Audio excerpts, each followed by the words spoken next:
But consistent effort over time is what's going to make you successful at anything. So you got to slow down and speed up. If you want to build a super team, you got to figure out the sales really, really well yourself and then pour in the people. But guys, we're here with Ashton Buswell, the man that needs no introduction. Been in solar for 9 years. Yeah. 9 years. Thank you for taking the time to meet with me today. Guys, I've been bugging him to try and get him on my podcast, just DMing him. I would say don't give up on trying to communicate and have conversations with the people that you look up to, because eventually they do end up coming to fruition. Ashton, you've been in solar for 9 years. What really had you stumble into solar? I did door-to-door sales in college. I sold satellites. I ran door-to-door for $65 a cell.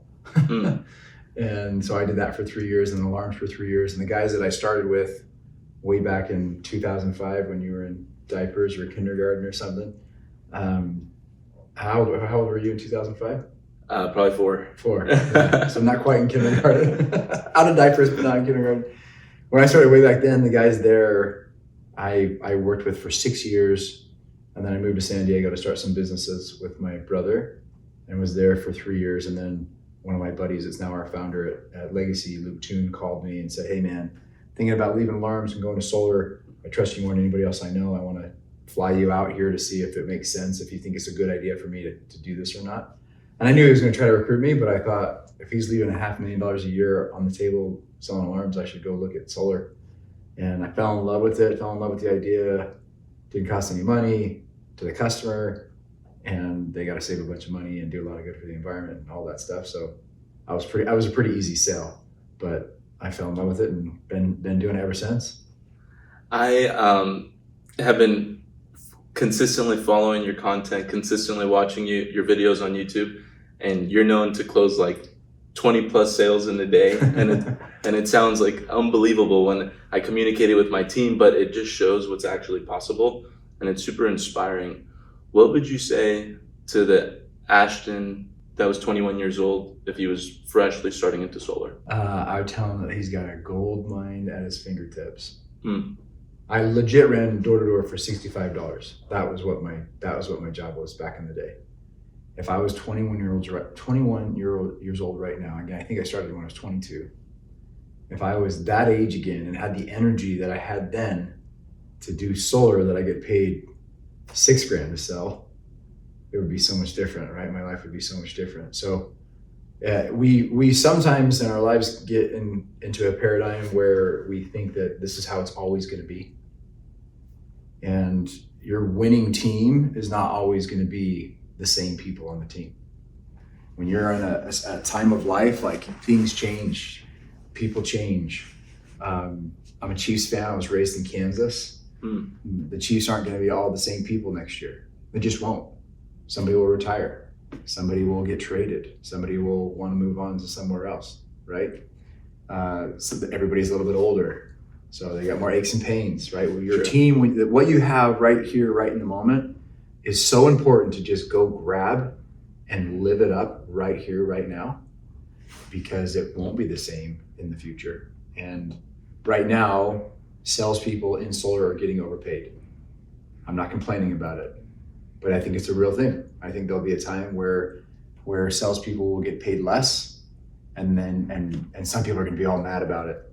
This is stupid. Why are we getting paid so much less? This is dumb. And if they try to go somewhere else to sell, they're going to make like half of what they would with the dumb solar pay, right? You know.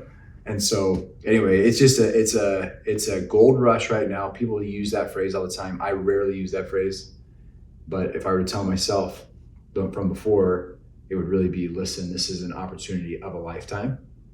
Don't sleep on it. Don't sleep on it.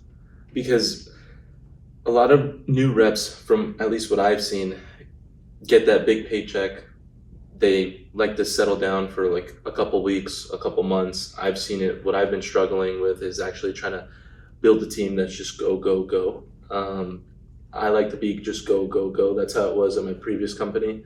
And after I left my previous company, that's what I was looking to really strive for, just have a ton of like stallions that are ready to go.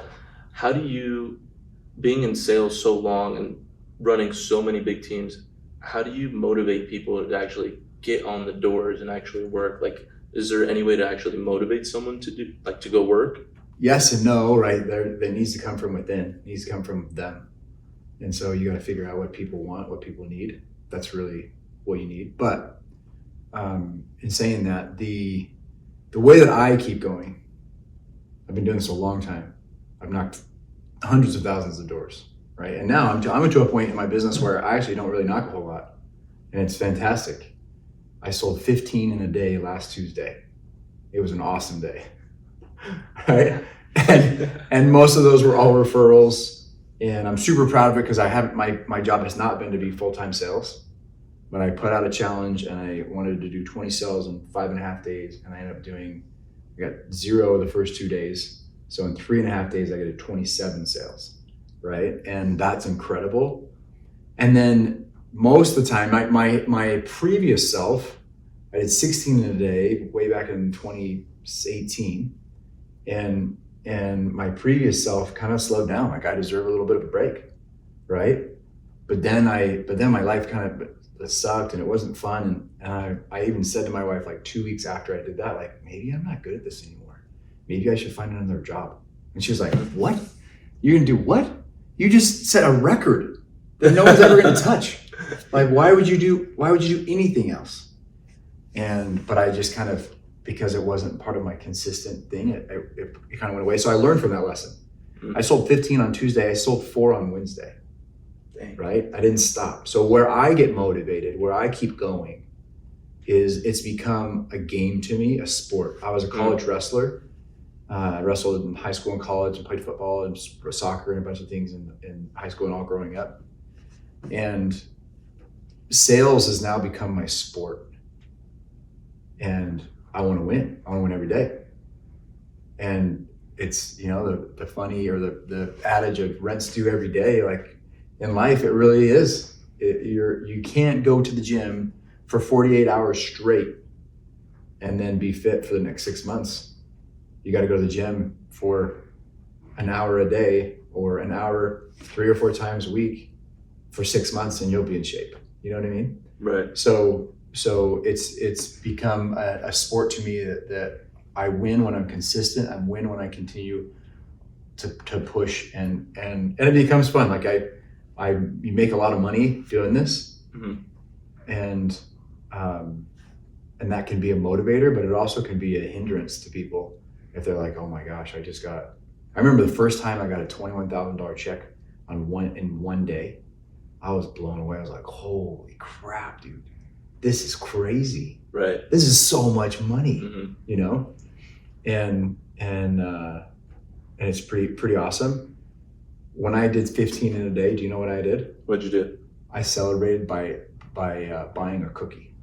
Really? From where? That's all I did. I was like, awesome. I'm gonna get a cookie. I'm gonna celebrate with a cookie. I've been doing good with my health and not having lots of sweets, and I love sugar and cookies, and so I bought a cookie. And it's like, that's all you did, dude, for 15 sales in a day? Right. I was excited. I was pumped up, but I also have learned not to get too high with the highs and not too low with the lows. And if I get too high with the highs, then it's going to feel like I had that experience before, like, well, maybe I'm not good at this, right? It's just another day, chalk it up as a successful day, a big win, and now I got to go get after it tomorrow, right? So I don't know that answers your question of how do you get guys out there, besides saying that if you turn this into more than just the money, and people talk about their why, and that's important to know why you're doing what you're doing. But if you can create this as a game, and if you're a competitive person trying to win the game, yeah, you're gonna make lots of money.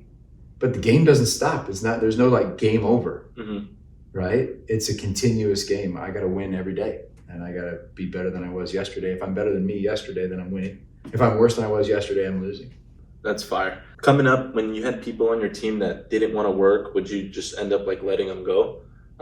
Is it like bottom man ends up getting cut, or do you like give them a couple like chances to like, hey, come on, let's get on the doors together? But if they're kind of like not really for it, how do you handle that kind of situation? Yeah, so I don't fire people very much. In my in San Diego, they'll give me a hard time because I've only really fired a couple people. And they're like, what? Ashton fired somebody? Like the nicest guy in the world fired somebody, you know? But what I like to do is I like to set it up where essentially they fire themselves. So if I got somebody that's been underperforming for a really long time, I'm going to sit down with them and I'm going to say, hey, listen, it doesn't look like this is really working out that great for you, but I want it to work out for you. You obviously want it to work out or you wouldn't still be here, right? So let's figure out a way to make this work. What is that going to be? What does that look like for it to work out for you? And then we create some metrics, and you got to create that. Okay, that could be numbers of doors knocked, that could be conversations had, that could be sits, that could be closes, that could be installs. You got to choose, and you kind of create that together. We support that which we create. So if they are helping to create it, instead of just being told, hey, listen, man, it's either this or you're out of here, you're not going to get as much movement from that person. If they really want it, if you're like, hey, let's figure this out together, and they help create it, they're going to support it more and do it more. Okay. So I sit down with them, have a heart to heart with them. Look, it doesn't feel like it's really working for you. I want this to work for you. Obviously you want this to work for you, but if it doesn't work, then it's probably better for you to go do something else. But let's figure out what needs to happen over this next month. Again, you used to pick the time frame, month, 2 weeks, 6 weeks, 2 months, whatever you want. I'll usually do it like a month. Okay.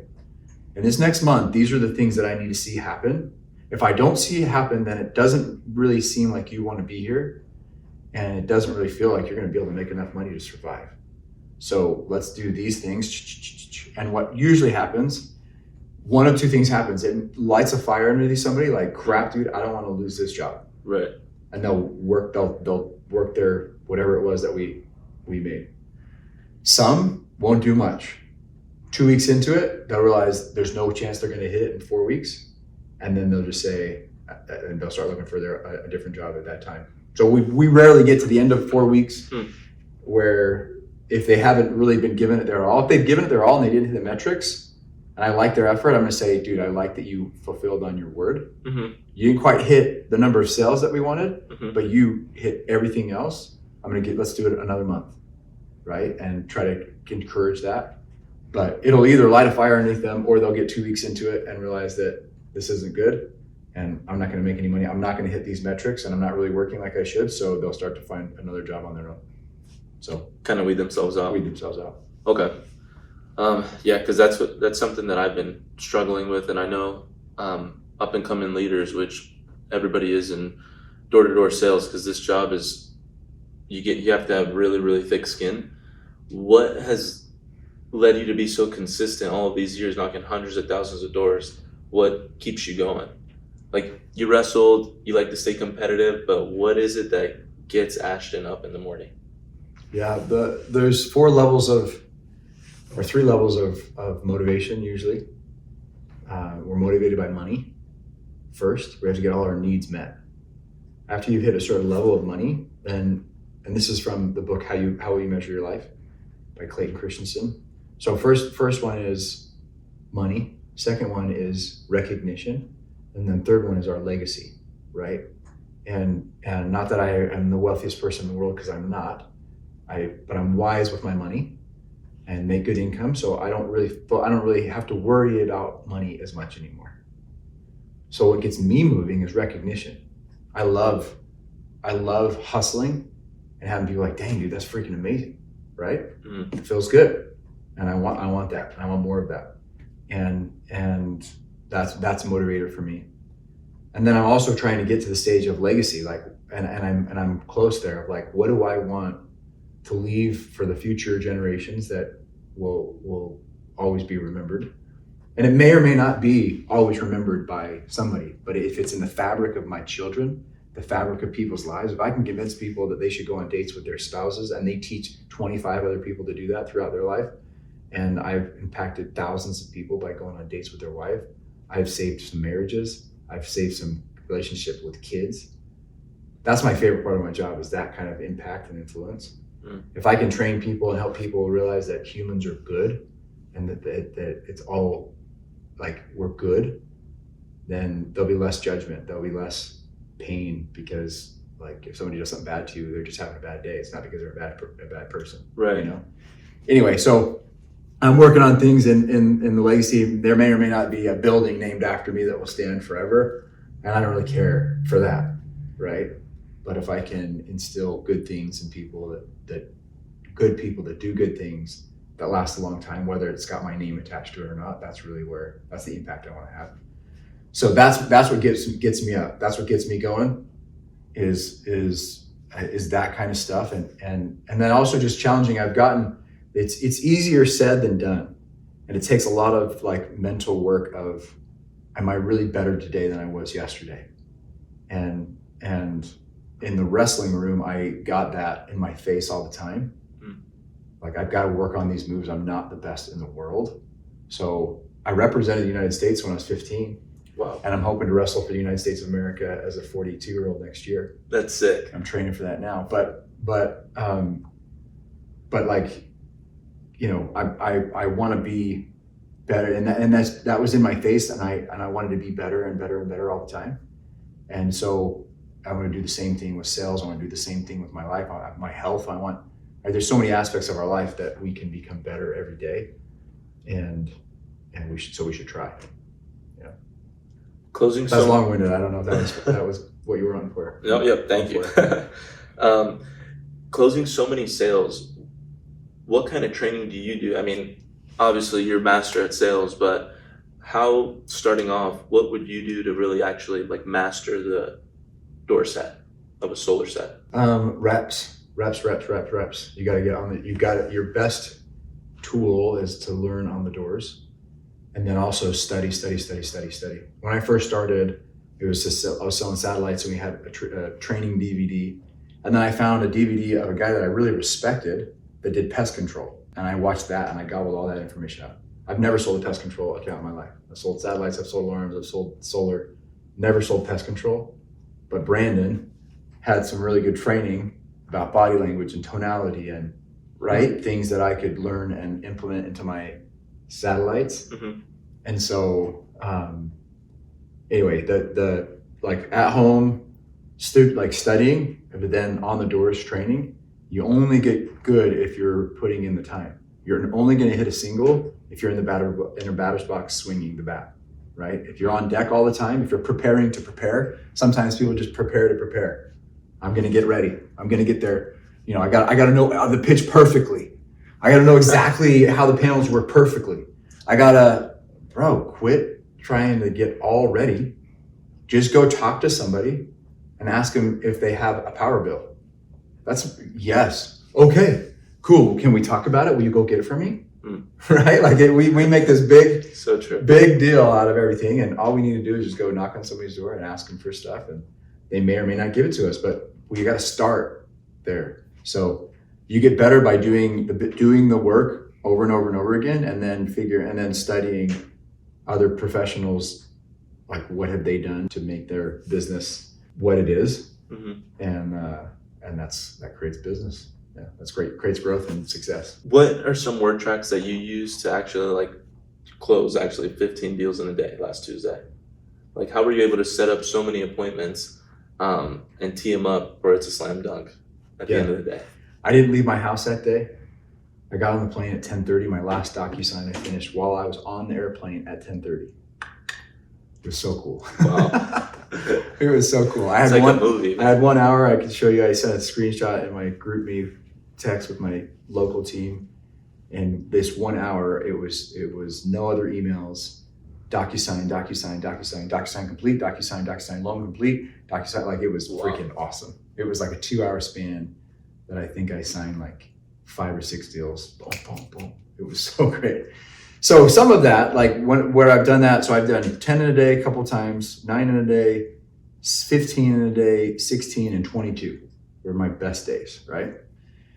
The day I did 22, people were like, oh, you must have stacked everything on that day. And that's not, I was in a competition. That week I did 46, right? So it wasn't like I was stacking everything for Saturday and then I was going to have a big day and that was it. And that wasn't the case with my 15 either. I got 9 on the previous Saturday and then I got a couple on Monday and I got 15. So there's something to be said about there being a deadline and something to be said about there being a competition and people buying into you and you making sure that you're doing what's best for them. Okay. Some of my sales were super easy because there's a deadline in California, changing from one net metering to another net metering. Hey, listen, this is best for you. What I'm doing right here, right now is best for you. And it came across genuine because it was genuine, and it is genuine. So the conversation was easy. I'm not selling them. They're not feeling like I'm getting like some sleazy sales guy. Right. And even when there was a deadline, I also would tell them, hey, listen, this is not, I sent an email last night to a guy. This is not sales one-on-one. This is not high pressure sales, sleazy sales guy. This is real. This is what's going on. I'm talking to him as a human being. If you were my brother, I would tell you, this is what's going on. And this is what you should do, right? When you exude that confidence, man, people buy into that. Like, this dude must be a pro because he's telling me straight up what it is. Not mixing words, not being too flowery, fluffy. Sounds like this is exactly what he's saying it is, right? And so, anyway, there's power in that. And then I actually did I have any appointments that day? Or it was just like, I'm gonna follow up with you on this day. And I ran out of time. I could have got more. I should have had 2 more that didn't go through that day and they went through the next day. But I ran out of time, right? And so pounding the phones, docu-signing like crazy is how it worked out that day. That's amazing. If knowing what you know now, if you were to just start fresh, if tomorrow Ashton had all the knowledge, but you had to build a super team, what would be the first avenue or route that you would go to start actually building your team? I would sell lights out myself first. Sometimes we have to slow down to speed up. It's a good one to write down if you're writing things down. Yeah. Sometimes we have to slow down to speed up, and it feels counterintuitive to not recruit 1 billion people and just sell really well yourself. But the reason that it works is if you're just recruiting tons of people and you're not able to sell very well, they come in and they're like, well, how are you doing? Like, well, I got 3 on the month. They're like, okay, well, I guess if he's doing 3, then I guess I can do 2, right? And so all your people coming in are shooting for 2 because you only did 3. And some might be like, oh, I'm better than you, dude. I can get 4. I can get 5, right? Different if you learn it yourself, or if you've got a small team, instead of pouring on the recruits, if you learn it with your 5 or your 10 guys really, really well, you 5 or 10 crush sales individually.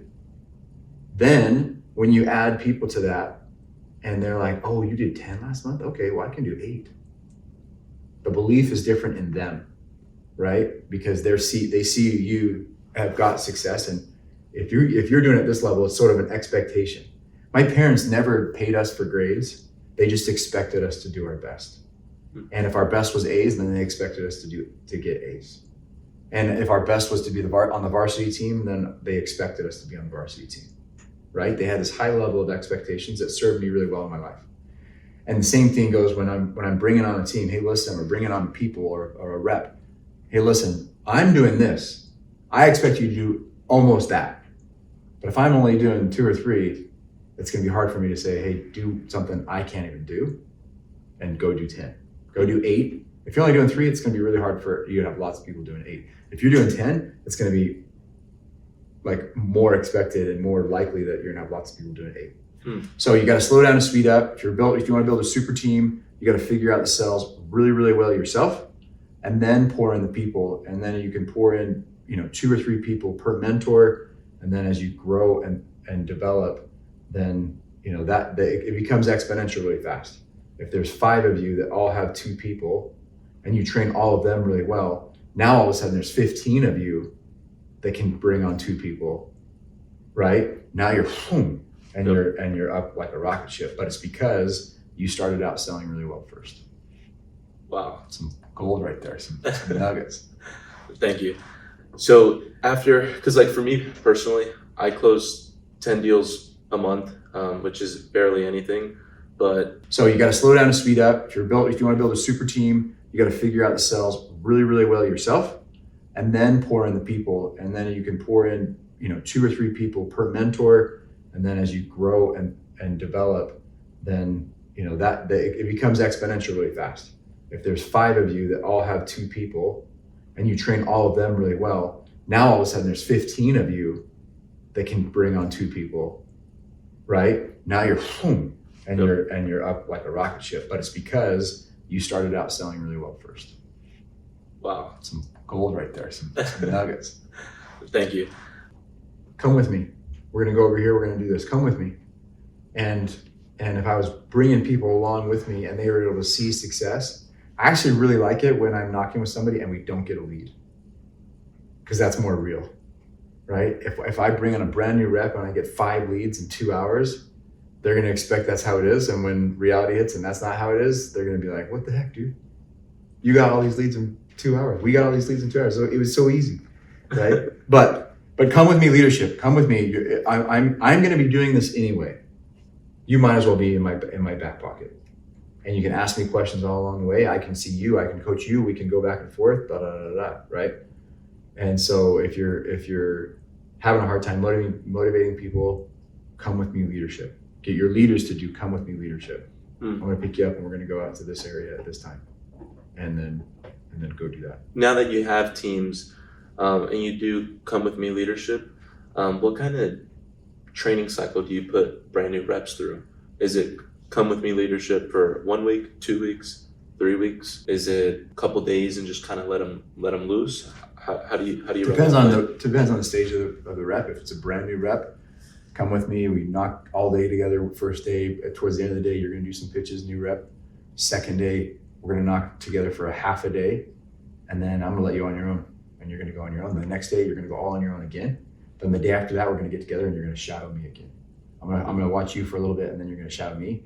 And after getting your teeth kicked in on your own with no parachute, you pay way more attention. So Thursday is the most important day of that training cycle, because they're now fully aware. When you're out there with them, it looks easy, and they're learning what to say, and they're like, oh man, this is super easy. That he's making it look like not hard at all.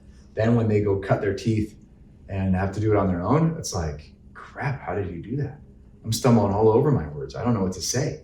And then when you get back together, it's like, oh, that's why you said it like that, because they've experienced the hard part, right? So, I mean, it depends on where you're at with the come with me leadership, right? If it's a brand new person, that's kind of what I would do. If it's somebody that's been with you for a while and struggled, then you come with me for a little bit, and then you give them responsibility to get them moving.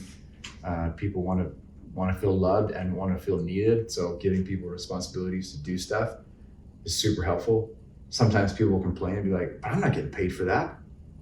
And I'll say, actually, you're totally getting paid for that. You watch your numbers increase just by being more actively engaged in X, you're going to get paid for that.